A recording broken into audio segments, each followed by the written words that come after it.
नमस्कार मित्रों, मैं आनंद राज आप सबका एक महत्वपूर्ण विषय के साथ फिर से स्वागत कर रहा हूं।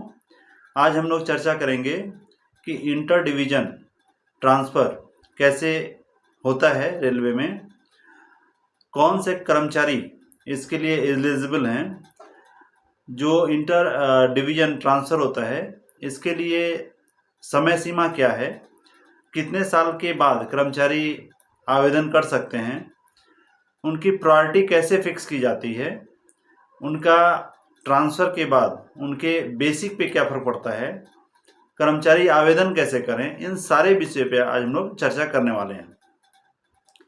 मित्रों, तो जैसा कि हम लोग जानते हैं, इंटर रेलवे ये एक ही जोन के अंदर, जैसे अगर कोई सेंट्रल रेलवे का कर्मचारी है तो सेंट्रल रेलवे में जितने भी डिवीज़न हैं, तो कर्मचारी उसी डिवीज़न में अगर अपना ट्रांसफ़र चाहते हैं, जैसे कर्मचारी मुंबई डिवीज़न का रहने वाला है, अगर भुसावल डिवीज़न जाना चाहे, पूना डिवीज़न जाना चाहे, सोलापुर डिवीज़न जाना चाहे, मतलब वो अगर उसी जोन के अंदर किसी डिवीज़न में जाना चाहता है तो वो रिक्वेस्ट करता है, उसे इंटर डिवीज़न ट्रांसफ़र कहते हैं।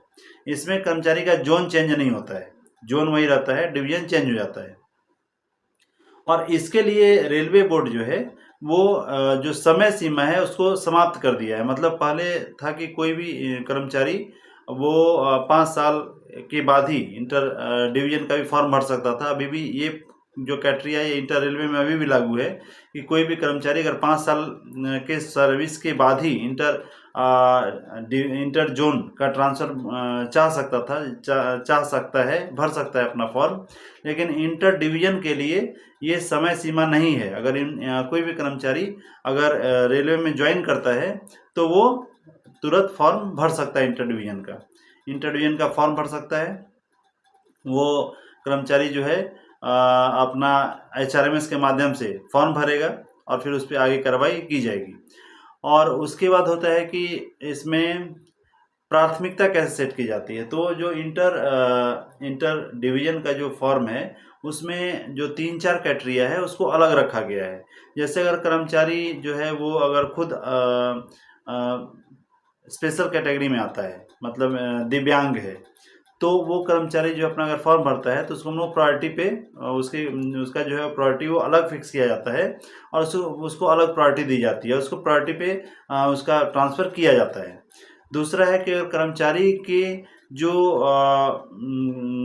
उनके कर्मचारी के जो बच्चे हैं, जो कर्मचारी पे डिपेंडेंट है, कर्मचारी के जो भी आश्रित हैं, अगर वो फिजिकली हैंडीकैप्ड हैं तो उसको भी प्रायोरिटी दी जाती है। तीसरा है कि अगर कर्मचारी स्पाउस ग्रांट पे चाहता है, स्पाउस मतलब कर्मचारी अगर वुमन है, वुमन रेलवे कर्मचारी है और उनके हस्बैंड कहीं और जॉब में हैं, तो वो स्पाउस के आधार पे वहाँ पे ट्रांसफ़र चाहती है। यहाँ पे एक बात ध्यान रखना होगा कि स्पाउस अगर कर्मचारी का स्पाउस जो है वो सपोज़ करिए भुसावल में ड्यूटी कर रहा है, वो भुसावल में उसकी पोस्टिंग है, तो कर्मचारी जो भुसावल डिवीज़न के लिए ही रिक्वेस्ट करेगा, ना कि वो पूना या फिर कहीं और या नागपुर, उसके लिए नहीं। कर्मचारी का स्पाउस जहाँ पे ड्यूटी कर रहा है, कर्मचारी की पोस्टिंग उसी स्पाउस के का जो स्टेशन है, रेलवे का जो रेलवे स्टेशन है उसके पास ही उसका पोस्टिंग भी किया जाएगा। ऐसा पोस्टिंग के समय भी उसको ध्यान में रखा जाता है। तो ये सारे जो क्राइटेरिया हैं इसको अलग से मेंटेन किया जाता है और उनका जो है प्रायोरिटी अलग रखा जाता है। जो नॉर्मल जो एम्प्लॉई हैं, अगर 10 एम्प्लॉई जो है वो अगर इंटर डिवीज़न के लिए फॉर्म भरा है तो उनकी प्रायोरिटी अलग होगी, और जो स्पाउस है या जो मैं क्राइटेरिया जो बताया वो, तो उनकी प्रायोरिटी अलग होगी। जहाँ तक कर्मचारी के सीनियरिटी का प्रश्न है, तो कर्मचारी की सीनियरिटी जो है वो कर्मचारी कभी भी इंटर रेलवे इंटर डिवीज़न में कर्मचारी जो बॉटम सीनियरिटी में जाते हैं। मतलब चूँकि कर्मचारी का खुद का रिक्वेस्ट है, तो ऐसे में कर्मचारी को कोई प्रशासन की तरफ से कोई बेनिफिट नहीं दिया जाता है। कर्मचारी जो है वो बॉटम सीनियरिटी पे ही जाएंगे और ना ही कर्मचारी को जो ट्रांसपोर्टेशन अलाउंस है वो मिलेगा, ना कर्मचारी को जो उनका CTG वो मिलेगा। मतलब कर्मचारी को प्रशासन की तरफ से कुछ भी नहीं मिलेगा। कर्मचारी अपने अकाउंट पे ही वो ट्रांसफ़र यहाँ से एक स्टेशन से दूसरे स्टेशन, एक डिवीज़न से दूसरे स्टेशन तक वो सफ़र भी करेंगे और उनका जो भी है वो कर्मचारी अपने अकाउंट पे ही करेंगे। पहले जब एचआरएमएस चालू नहीं था उस समय कर्मचारी को इसके लिए एबीसी फॉर्म भरनी पड़ती थी। लेकिन अभी वो फॉर्म उन्हें एचआरएमएस के माध्यम से ही ऑनलाइन भरना है और ऑनलाइन ही उनका ट्रांसफ़र का सारा प्रोसेस ऑनलाइन होता है। तो आइए हम लोग देखते हैं कि इसका कर्मचारी का जो है वो एप्लीकेशन कैसे एम्प्लॉय भरता है। इसके लिए हमें सबसे पहले अपना एचआरएमएस आईडी खोलना होगा। फिर हम लोग एम्प्लॉय सेल्फ सर्विस इसमें जाएंगे। इसमें ऑन रिक्वेस्ट ट्रांसफ़र एप्लीकेशन और हमें नया एप्लीकेशन भरना है तो न्यू एप्लीकेशन में जाएंगे। इसमें हमारा पूरा डिटेल आ जाएगा। इसमें जो एम्प्लॉय का रेड स्टार दिया हुआ है वो काफ़ी इम्पोर्टेंट है। अगर ये भरा हुआ नहीं है तो उससे अपने ग्रुप क्लर्क से संपर्क करके इसे भरवाना होगा। फिर हम लोग टाइप ऑफ ट्रांसफ़र, इसमें inter railway, inter division, intra railway. Intra railway मतलब उसी डिवीज़न के अंदर वो किसी स्टेशन पे अगर चेंजेस चाहते हैं तो फिर वो इंट्रा रेलवे भरेंगे। इंटर रेलवे जहाँ पे कर्मचारी का जोन चेंज होता है, सेंट्रल रेलवे से वो WCR में जाना चाहते हैं या वेस्टर्न रेल जाना चाहते हैं तो फिर वो इंटर रेलवे हो जाएगा। इंटर डिवीज़न मतलब जिस जोन में है उस जोन में ही एक डिवीज़न से दूसरे डिवीज़न में ट्रांसफ़र लेना चाहते हैं तो उसे इंटर डिवीज़न ट्रांसफ़र का एप्लीकेशन भरना होगा। इंटर डिवीज़न भरना है तो इंटर डिवीज़न पर क्लिक किया, जोन हमारा वही रह गया। यूनिट, इसमें जहाँ एम्प्लॉय जाना चाहता है, अगर वो किसी वर्कशॉप में, डिवीज़न में, जहाँ भी जाना चाहता है वहाँ का वो ऑप्शन भरेगा। भुसावल डिवीज़न, भुसावल वर्कशॉप, तो मैं भुसावल डिवीज़न का ऑप्शन चुनता हूँ। स्टेशन का भी ऑप्शन है, भुसावल डिवीज़न में वो कहाँ जाना चाहता है तो मैं भुसावल जंक्शन अगर मैं भरता हूँ। डिग्नेशन नेम, क्योंकि एम्प्लॉय किस पोस्ट पे ट्रांसफ़र चाहता है तो यहाँ पे जैसा कि मैं बताया जो रिक्रूटमेंट ग्रेड है, जैसे जो सीनियर क्लर्क रिक्रूटमेंट ग्रेड है तो वहाँ भर सकता है।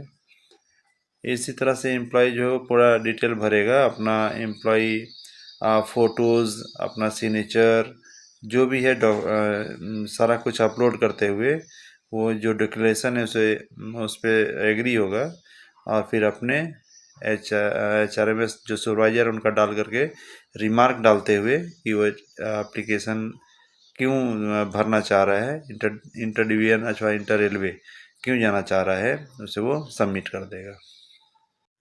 अभी हम लोग देखते हैं कि कर्मचारी के बेसिक पे क्या फ़र्क पड़ता है। कर्मचारी का बेसिक कितना था और ट्रांसफ़र के बाद उनके बेसिक पे क्या फ़र्क पड़ता है वो हम देखते हैं। कोई चीफ ओएस है जो जिन्हें इंक्रीमेंट मिल चुका है, उन्हें एमएससी में मिला है और वो 52,000 में उनका फिक्सन किया गया है। अगर वो इंटर रेलवे या इंटर डिवीज़न में जाना चाहते हैं तो जैसा कि हम लोग चर्चा कर चुके हैं, वो कर्मचारी जो है वो सीनियर क्लर्क में जाएगा लेवल 5 में, चाहे वो लेवल 7 में था या लेवल 8 में था या लेवल 9 में था, वो जाएगा तो लेवल 5 में ही जाएगा। अब इनका जो बेसिक था वो 52,000 अगर था, ऐसे में इन्हें लेवल 5 में जाना है तो हम इससे 52,000 को ढूंढेंगे तो 52,600 है, जबकि इनका बेसिक 52,000 था तो 52,600 इससे ज़्यादा हो जा रहा है।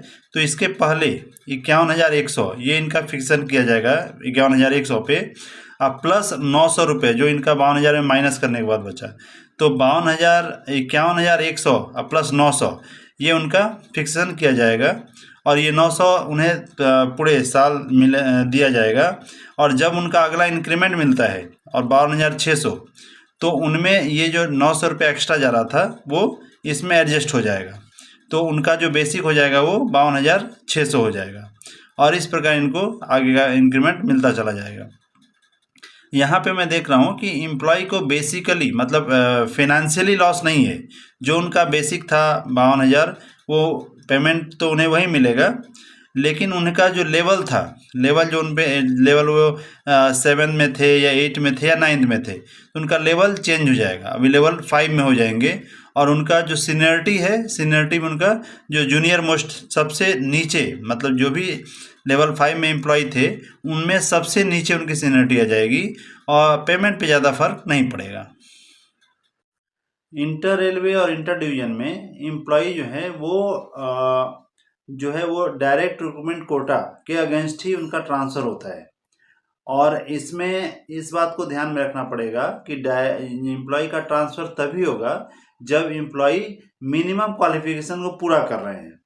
जैसे कोई कर्मचारी जूनियर क्लर्क में बहाली होता है और उसका क्वालिफिकेशन +2 है, +2 के आधार पे वो जूनियर क्लर्क में वो रिक्रूट हुआ, और यहाँ पे सीनियर क्लर्क में भी रिक्रूटमेंट ग्रेड है। एम्प्लॉय जो था वो जूनियर क्लर्क में उसका सिलेक्शन होता है, वो प्रमोट होकर के सीनियर क्लर्क बना, वहाँ से ओएस बना, वहाँ से चीफ ओएस बना। अब एम्प्लॉय इंटर डिवीजन या इंटर रेलवे में जाना चाहता है। चूँकि एम्प्लॉय का जो ग्रेजुएशन नहीं हुआ है, तो वैसे में एम्प्लॉय जो था वो जूनियर क्लर्क में ही जाएगा। अगर एम्प्लॉय का ग्रेजुएशन हो गया रहता तो एम्प्लॉय जो है वो सीनियर क्लर्क में जा सकता था, क्योंकि सीनियर क्लर्क में भी डायरेक्ट रिक्रूटमेंट कोटा था, तो उसमें भी जा सकता था, लेकिन उसका क्वालिफिकेशन कंप्लीट नहीं था, इसके कारण एम्प्लॉय को जूनियर क्लर्क में ही जाना पड़ेगा। मतलब डायरेक्ट रिक्रूटमेंट कोटा और क्वालिफिकेशन ये दोनों होना जरूरी है, तभी एम्प्लॉय का ट्रांसफ़र इंटर डिवीजन या इंटर रेलवे में हो सकता है। अगर एम्प्लॉय प्यून में भर्ती हुआ था और वहाँ से प्रमोट होकर के वो चीफ ओएस बन गया, एम्प्लॉय का ग्रेजुएशन +2 भी नहीं हुआ था, मैट्रिक के आधार पे सेलेक्ट हुआ था, तो ऐसे में एम्प्लॉय जो था वो प्यून कैटेगरी में ही जाएगा वहाँ, ना कि वो क्लर्क में जाएगा। तो ग्रेजुएशन जो एम्प्लॉय का जो क्वालिफिकेशन है वो काफ़ी इंपॉर्टेंट है, और डायरेक्ट रिक्रूटमेंट कोटा वो भी इम्पॉर्टेंट है। एक चीज़ और है कि एम्प्लॉय का जो बेसिक है वो अगर सेम आ रहा है, मतलब जो अपना 7 पे कमीशन में जो स्लैब दिया है उसमें अगर बैठ रहा है, तो एम्प्लॉय को कोई भी फिनेंशियली लॉस नहीं होगा। एम्प्लॉय अगर लेवल 7 में था, 6400 उसका बेसिक था, और एम्प्लॉय जो था वो अगर लेवल 6 में जा रहा है, और 6 में भी चूँकि वो स्लैब में 60,400 है, तो एम्प्लॉय के बेसिक पे कोई फ़र्क नहीं पड़ेगा। लेकिन एम्प्लॉय का जो और जो अलाउंसेस है उस पे फ़र्क पड़ेगा, जो कि लेवल 6 के हिसाब से, या एम्प्लॉय अगर लेवल 5 में जा रहा है तो लेवल 5 के हिसाब से उसको जो अन्य अलाउंसेस हैं वो उनको दिया जाएगा। मुझे लगता है कि कर्मचारी के इंटर डिवीजन से संबंधित सारे प्रश्नों का जो आपके मन में जो प्रश्न थे उसका जवाब मिल गया होगा। मेरा प्रयास था कि उसका सारे सवालों का जवाब मिले। इसके बावजूद अगर कोई सवाल रह गया है तो आप बिल्कुल मुझसे संपर्क करें, और अपने जो आपका जो कमेंट सेक्शन है उसमें कमेंट भी करें। जो चैनल है उसके सब्सक्राइब करें, लाइक करें, और अगर आपको पसंद आए तो इसे अपने दोस्तों को भी फॉरवर्ड करें। धन्यवाद।